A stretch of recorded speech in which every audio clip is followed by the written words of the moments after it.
Today, we're taking flight with a friendly battle at 30,000 feet. I'm going to fly high with Team American Airlines, betting on cost discipline and strategic caution. Cindy's backing Team United Airlines, soaring with customer experience and bold expansion. Which airline strategy will lead to smoother skies and better business outcomes? Buckle your seatbelts. This debate might get a little turbulent. Welcome to another episode of Seriously, What Could They Be Thinking?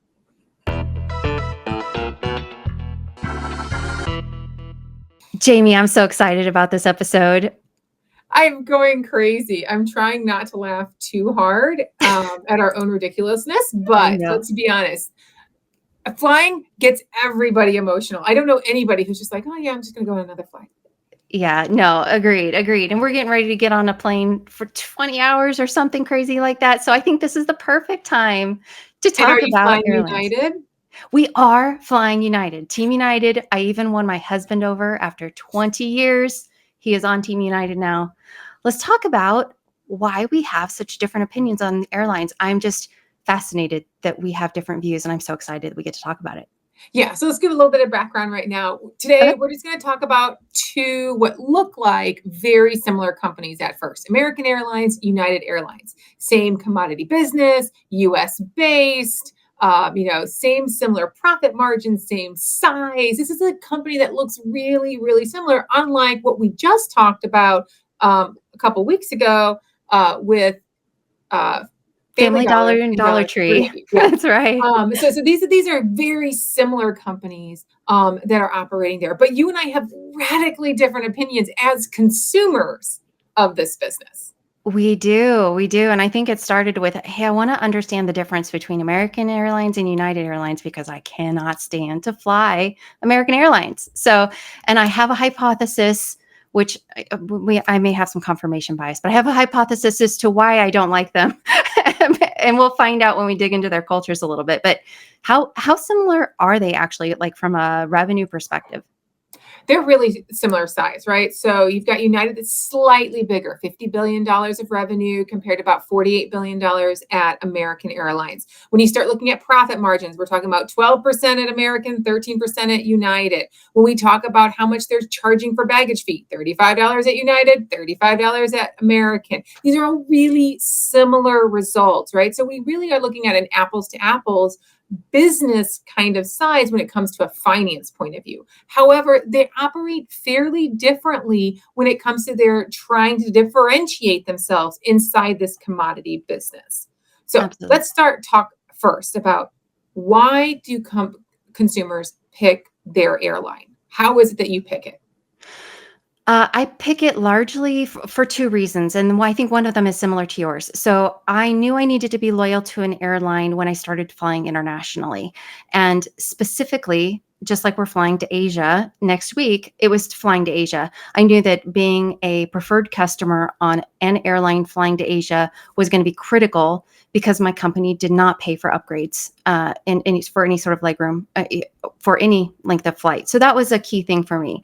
But the other thing was, having not had a preferred airline previously, I flew American, I flew Delta, I flew all of them.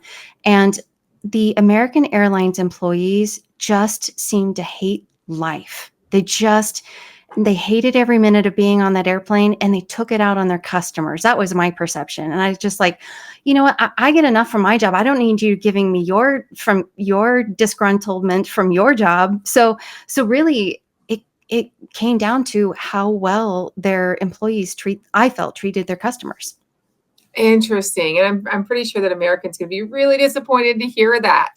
I'm just gonna be honest. So I have nothing against United. Unlike you, which you've had bad experiences on American, I have had universally mediocre experiences throughout every single airline I've ever had. I've done everything from American to United to Delta, Southwest, all the domestic. I will give one shout out to Virgin Atlantic, which when I flew to England with 4 babies, ages 4 to 0, they were amazing. They saved us extra seats so that we could lay our kids down on the overnight flight, et cetera. So they're like Wow. the one place that I had this amazing customer experience while flying. But other than that, it's all been universally mediocre because it is American modern flying. It's Yeah. not about convenience or size of your space, right? That's how you can charge for it. It's really about getting me from point A to point B and just trying to stay in a size that I can fit into the seat and not Right. scream.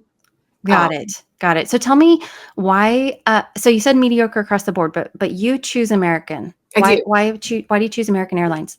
Because I live in St. Louis and it's got the more convenient traffic pattern for me. Where I tend to fly to, American has number of flights, better connections, and is fairly seamless that way. And if I have to lay over, I do typically lay over in Dallas, Fort Worth, which some people avoid like the plague, but I would rather be in Dallas 100% over O'Hare or Atlanta. So I pick American. Interesting. That's very interesting. So, and I know that you do a lot of travel to South America, and that is American does have a far greater presence in South America, much to my chagrin, because it means my flights are just that much more expensive on United. But I do pay more to fly to, and I do take more hops intentionally so that I can be on United Airlines. So I think it's fascinating that like we have very different reasons for flying our airlines. Let's look a little bit into the companies themselves and Yes. like how they're approaching business. So let's talk about this fact, because reality is that we are talking about what we're prioritizing individually, but what we're Right. really talking about is the capacity. Where do Right. they operate?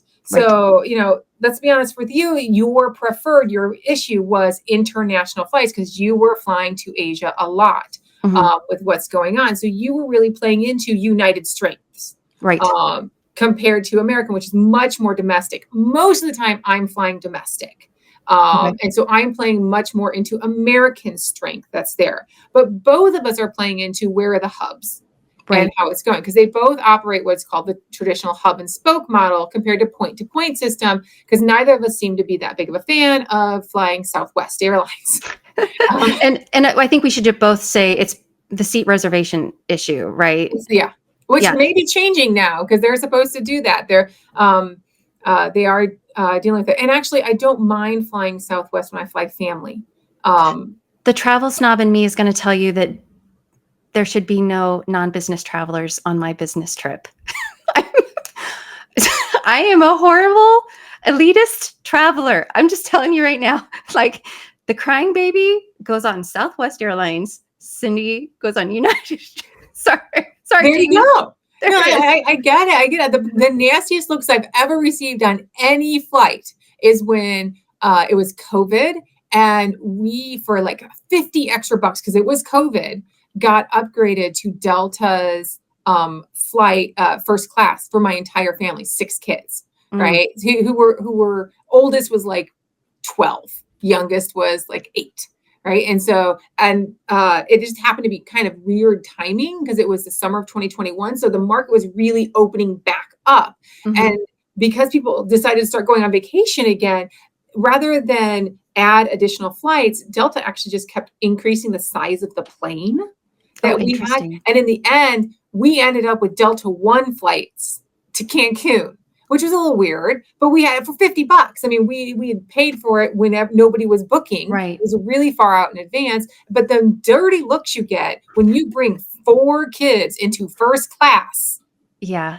I Crazy. promise. My kids, I probably give you dirty looks. I'm sorry. with lace seats. Yeah. Yeah, I get it. My kids were just like, oh my gosh, there's unlimited Oreos. Can we fly this all the time? And I'm like, no. Oh, that's awesome. Great. That's awesome. All so right. I know we have many more stories we can tell. Let's talk a little bit about capacity. So they're both U.S. airlines. They're fighting over U.S. customers, right? So how are they approaching it? So let's look at the market really quick, right? So we've got number 1, Delta Airlines, largest carrier in the United States, followed by American at number 2, Southwest at a really close number 3, and United at number 4. And the difference between Southwest and United are almost zero. according to about 2025 data from the Bureau of Transportation Statistics. So we've Okay. got four really kind of major carriers that are going there, but we are seeing some significant changes in capacity, partly due to some of the smaller carriers exiting the business. So we had Spirit Airlines go bankrupt a while Right. ago and cut capacity significantly, while domestic travel really is growing still. So we need to have them fill in. So United is trying to expand its domestic capacity pretty strongly. So they've actually, they grew a little bit about 3% year over year Okay. domestically, which is a pretty decent number. We're talking about 758,000 departures in the past year in the A United lot. States. That's a lot. That's a Um, lot. and they're trying to expand it, and they're trying to expand it out of their hubs. They're buying some new aircraft, and they had a projections of, how much was it? I think in 400. 2025, Yeah, is that the year you're yeah. looking at? I think in 2025 they're planning to add 1.2 million seats domestically, There we go. Yeah, which seems like a and lot. which is about half the amount, or sorry, that's double the amount that American's going to add, right? American's going to Interesting. add about 640,000 seats. So they are also expanding. But what's interesting is where American is expanding. They're Okay. concentrating on their Chicago hub, Interesting. O'Hare, because Very interesting. that is where United is headquartered, right? So they're Absolutely. targeting directly into United's sweet spot. Interesting. I find that fascinating. Now I think you had looked up something like 30% of people in Chicago Yep, fly United. Is that correct? that is correct. They have 30.02% share from March 2024 to February of 2025 out of O'Hare. Interesting. Okay, Yeah. so we have both of them increasing capacity. Both are looking to fill the void left by Spirit Airlines. Maybe one United is doing it a bit more aggressively. It looks like. Yes. So what is their strategic difference? So I know why I pick United. You know why you pick American. Do they know that they're going after us each? How are they approaching what their overall operational growth plans? So it's it's really American's known for trying to be a little bit more efficient, Mhm. and United is attempting to be a little bit more customer friendly. Now, saying that is a little bit different than actually doing that. Doing it. Yeah. With what's going on, because the cost efficiencies in American really aren't producing higher revenues or higher earnings. They actually have a slightly lower margin than United does. But that's Interesting. probably the difference between a long haul international flight, which tends to have higher margins than short haul domestic flights. Right. That American, has a higher percentage of. So it could be a little bit of a reflection of where they're flying.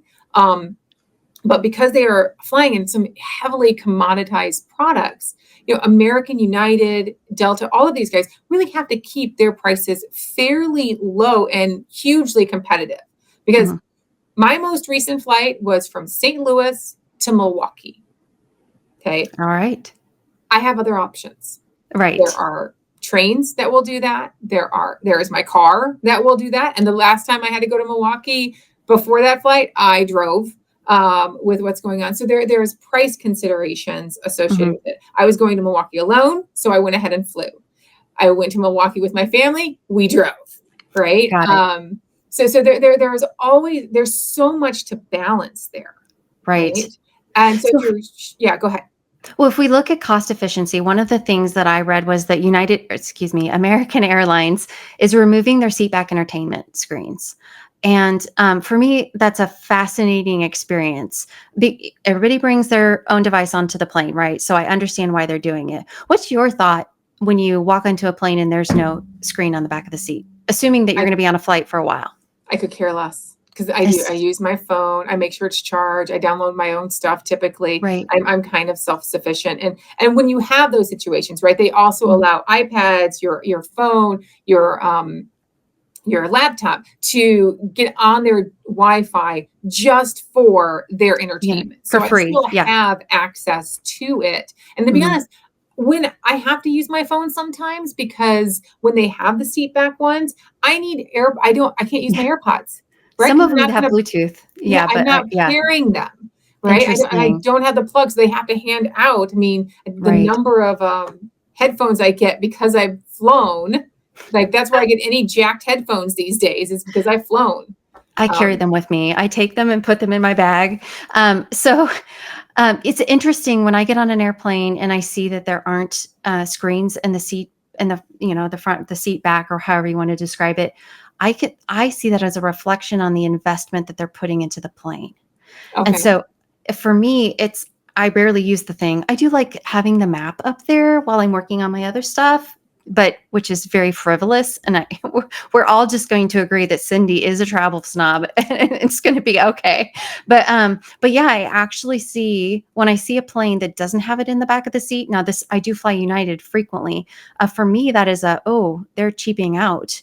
So it's a perception I have developed routinely flying American. If I take that onto, or excuse me, United, if I were to take that onto American, I might see other things that have me saying, wow, they're not really investing in the plane.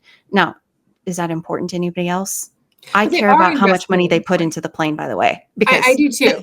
I do too. But here's the thing, they're making choices, right? right. So where American has been spending money, it's actually been in the overhead space. Oh, They've been interesting. retrofitting a lot of older planes in that overhead capacity by kind of shaping it slightly differently. If you feel Hmm. like you're a little closed in when you're walking down those aisles recently, Hmm. especially if you're a taller individual, it's because they've changed the shape of those items so they can get more bags in your carry-on because more people are carrying on because they don't want to pay the baggage fees. You don't Right. want, but American doesn't want you to necessarily do that, but they have a choice, right? So I'm going to charge and I make billions, literally with a B, right? Billions of dollars charging for baggage. I Hmm. am able to reward my customers that are loyal by giving them free checked baggage, which I actually want them to check Right. because I don't want to run out of overhead space on my items. I'm going to go ahead and upgrade the amount of overhead space because I recognize the incentive I have put in there. Hmm. Right. So, but if I run out, what's going to happen? I'm going to have to check my baggage at the gate. Right. That is a bigger issue. That slows onboarding. It's That expensive for the airline too. it's Yeah. incredibly expensive for them because they've got to get somebody who will then take those Hmm. gate checked bags, put them back under the item. Now, they used to, depending on where you flew out of, if you gate checked, they would actually put it back into your gate. That doesn't happen anymore. If you gate check Oh, they now, it just almost always goes to your final destination, final destination. They don't want to deal with it a second time. I'm just gonna Um, say United still brings it up to the jet bridge. Okay. there you go. But But it that's takes super more interesting. time, Yeah, and it that's does the take problem. time. I mean, when you go and you do classic, airline strategy, you discover that if you look at Southwest Airlines, which was always, that low-cost Mhm. provider, blah, blah, blah, one of the reasons that they were able to do that is because their turns were so fast Right. that they were able to get one more flight out of a plane a day Mhm. than most of the major carriers. So Right. just getting that one extra flight allowed them to be much more efficient, reduce their prices, and be that competitive person. So So, even little things like size of your overhead bins right. Makes a big was difference. makes a big difference. Right. Okay, so we also know that American Airlines in particular is reducing seat size so that they can put more seats on the plane. So it's tell me this, how is that showing up? Is that showing up in their ticket prices? Are they more competitive from a price perspective? Um, I have not done enough studies to be like absolutely, but to be honest, it is a commodity business. Right. There is not a significant difference in the pricing on a lot of their flights. Okay. So if you're going to go to United, if you're going to go to American, you're going to go to Delta, you're going to get very similar pricing on the same day. So we both live in a city that is not well.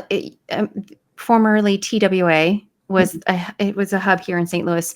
American Airlines bought TWA, so American has a larger presence than some other airlines, with the exception of Southwest. So do you find that as an American Airlines passenger that you have many nonstop options, or are the majority of your options going through another hub? They're almost always going through Dallas. Okay. That tends to be where I end up connecting 80% of the time. That just happens to be because I tend to fly south and west Oh, got it. most of Okay. the time. And there are some places I can't get to on either American or United out of St. Louis. I can't go to Vegas, which is really interesting, right? Sure, you can. You just Um, stop I have to somewhere. Delta asks me to fly from St. Louis to Atlanta to Las Vegas. I'm not joking. Like, no way am I That's doing awesome. that, right? But I also That's don't awesome. want to fly. I don't want to fly north to fly south, right? Got it. Okay.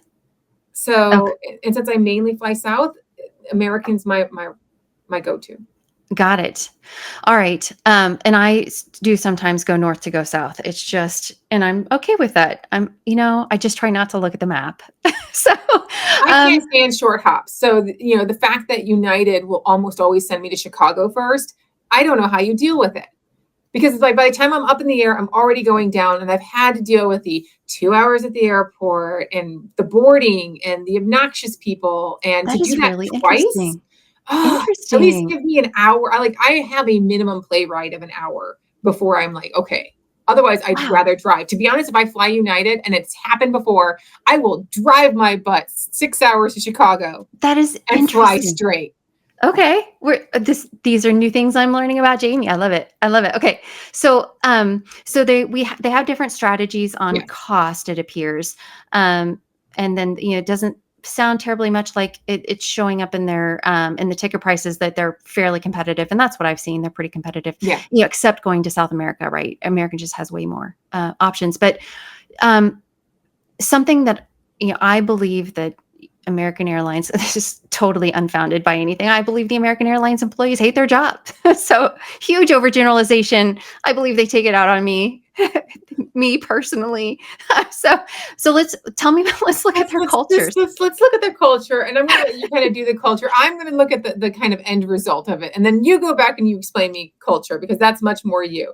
My Yeah. end result is how many times have they had labor relation issues? Because Yep. that's going to tell me if they hate their jobs or not, at least from a finance point of view. And to be honest, it's kind of 50-50 with what is happening. The Mm, last major issue at American was really in 2023, and it was the flight attendants. mhm. Ended up they voted to go ahead and potentially strike. It got settled with what's happening. United, exact same thing though. 2023, it was the pilots who decided that they wanted to strike, and it got settled before the strike could happen. So I haven't found any significant differences. There hasn't been a situation where American has been on strike for 3 years and United is not. It's really a wash on these two Mm. companies as far as labor relations go. Interesting. Well, I know that United had some really, really terrible issues when they acquired Continental, or merged, or however you want to describe it. And I believe that they took away some lessons from that made them, I believe, more employee friendly. The one piece of evidence that sort of describes that, I think, is in COVID. United Airlines was more proactive in managing the payments, or managing the income for their employees, and not furloughing them or laying them off as quickly as American did. I think, well, American, I think, actually initially did lay off or furlough some of their employees. And then, of course, they got some funds from the government to help them out. So they were able to restore some of those employees. So that's really the only evidence I have of the two. And I will also counterpoint, maybe, counterpoint. Do you remember when they hauled the doctor off of the not United Airlines flight in Chicago? Do you remember that? There's been so many stories of en route Yeah. passengers and stuff like that. Yeah, they dragged a doctor off the plane, literally, like, dragged him off the plane so that a pilot could sit there so he could do his next leg the next day. So, I'm not saying they're perfect, but they had a pretty massive, It's social campaign after that. yeah. I mean, let's go ahead and talk about this, because social media has two really big things for Yeah. airlines, right? The Mhm. first is the unruly passengers. We all have cameras now on our Mhm. phones, and there are just so many, both real and fake, because the people who literally stage these things don't know why. I had no idea. Uh, Unruly passenger Mhm. complaints. That's going on. So if you go to the FAA, you can actually see how many complaints have been filed against each airline, which is happening. So 2023 data is the latest data I could find, and they're in spitting distance of each other. United 12,000, American 15,000. When you consider that it's Americans, United States people Right. who would be complaining to the FAA, because that's our Right. capacity, and American does more American flights, the 15,000 compared to the 12,000 suggests it's Pretty close. roughly equal with what is going on. I'm also going to say that there is, it's really interesting, because I actually know a little bit, not enough, just enough to get me into trouble, about how flight attendants are compensated. Oh, interesting. And it's kind of, if you want to be a passenger and be a little bit more sympathetic, please understand that flight attendants get paid when the flight is going, Oh, not wow. the time that they're sitting waiting for their flight delay because of weather or something like that, or because the pilot hasn't shown up because they're coming from a different flight. They are just like you as a customer, and they are waiting to start their job. Imagine that. Like, that is just It's tough. horrible. Yeah. Their compensated time is when the flight is in motion. So they want to get out just as badly, if not more, than you do, because they have a second flight or a third flight that day Right. to have to deal with. And those delays are just making their day uncompensated longer. Right. With that thought process that's there, then we should probably look a little bit at the average length of flight that each one of them is dealing with, Oh, right? interesting. We can do Right. that?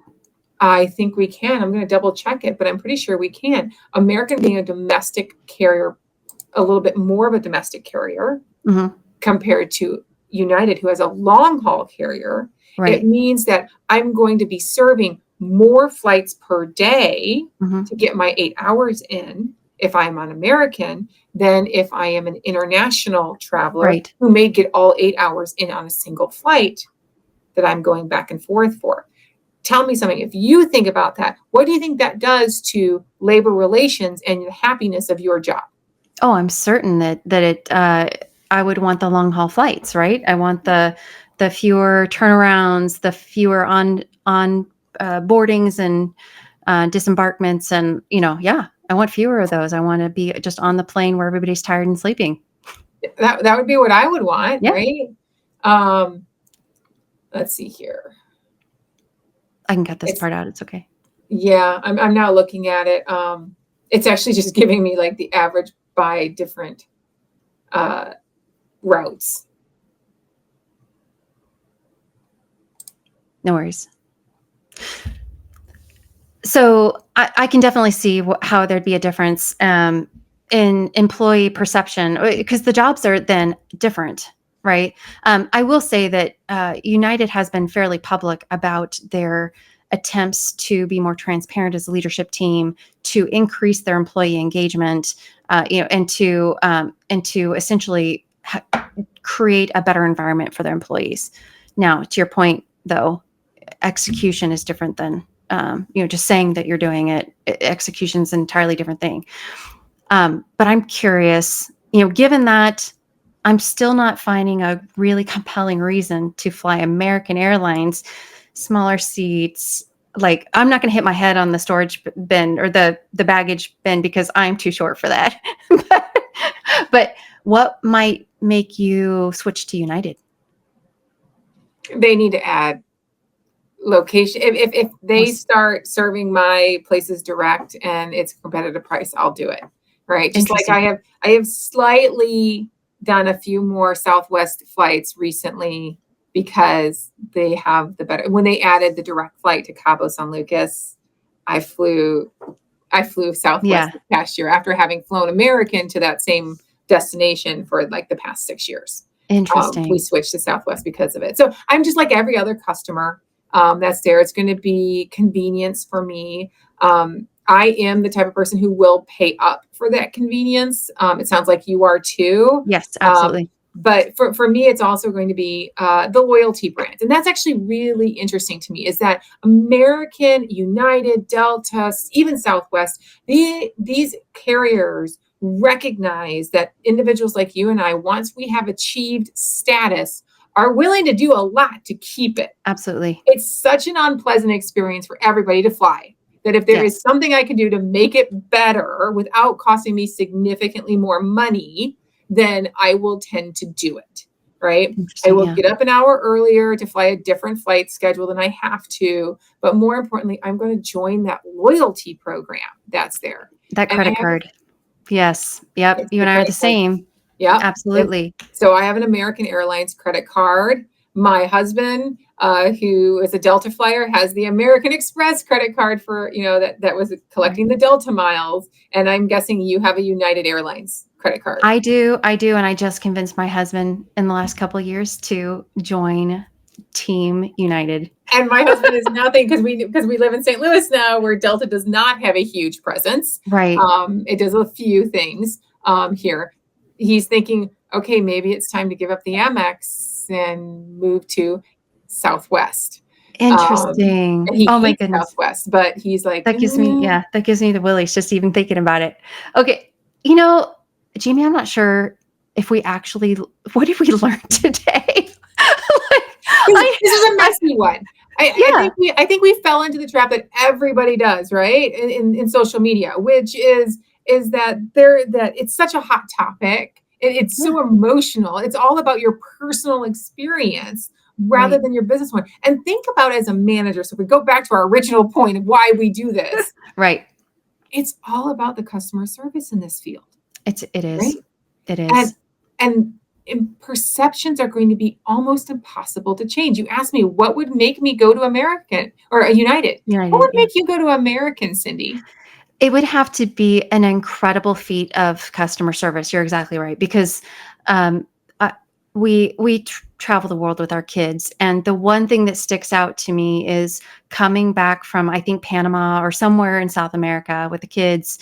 There had been flight delays, storms, right, and the flight attendants took all of our carry-on bags. They were worried about how long it would take us to get on the plane, and they said there's just not going to be enough room, and they took our bags, and I had my kids' medicine in the bags. And I just remember, and then when we got on the plane, the bins were completely empty. And I just remember being so tired that my emotions just got the best of me. And I'm like, I was like, my kid's medicine is in the cargo hold. And they told me, well, you should have taken it out first. And I just, you know, it's going to have to be really significant to overcome that mom, mama bear protection instinct. And I know I've had other ones, but I think any negative interactions I've had with them since is probably confirmation bias. Right. So, but I also think that is a really great lesson that we take away. I'm far more forgiving on United. I tend to be far more complimentary of the really great things that their flight attendants do because I'm fairly certain it's confirmation bias. So recognizing that in our customers that they have that and finding ways to overcome that, I think is a key lesson that I would share with American Airlines. Yeah, I think that actually I agree with all of you, all of what you said, and that's probably true. But I actually think what's going to make you change, if it ever does, is if you move to a place that United just doesn't serve well. Well, they It's only have about 6 gates here, or maybe, and they have Delta's got six. like 10. They've got six. So I mean, and it's not inconvenient to go from St. Louis to Chicago to Right, get access to all of those other gates, exactly. right? Yeah, But if you move to, I don't know, Montana, and there was one airline, and it was the one that served, fed into I don't know, Salt Lake City, then mhm, you're going to get stuck in American because that's who flies into Salt Lake City so much more, right? And interesting. and that's why my husband eventually is probably moving from Delta, where we had pretty much good access to Delta in Indianapolis, to here because now Delta really doesn't fly conveniently for us. I don't want to fly all the way up to Minnesota, and I don't want to fly all the way to Atlanta to So do then my hub. the strategy then is density. So picking the cities that you want and having enough density in those cities. Yeah. And then it sounds to me, it would be interesting at some point to try to get a feel for how many people actually care about the hub that they fly through. You obviously do. People ask me, why are you flying through Chicago to get to blah? And I'm like, because that's where it told me to go. so it'd be interesting to see how big a deal that is and whether or not airlines consider that in their strategy. I think they probably do. You know, especially, but again, if you're flying overseas, that's going to be a little bit different than if you're flying domestically. And I think domestically, you know, it is the point to point that rules as much as possible. If your hub is overseas, then I'm willing to connect. I am. So yeah. Jamie, that was fascinating. I appreciate the conversation. And to everybody out there, that is our final approach for today's episode. Whether you are Team American or Team United, remember that great leadership always takes you to great places. If you enjoyed this flight through our airline strategy, please hit the like button, subscribe for more in-flight entertainment, and share us with your fellow travelers. Until next time, keep your seatbelts fastened, your seatbacks and tray tables in the upright and locked position, and your emotional baggage stored. Thanks for flying with us today on Seriously, What Could They Be Thinking? Have a great day.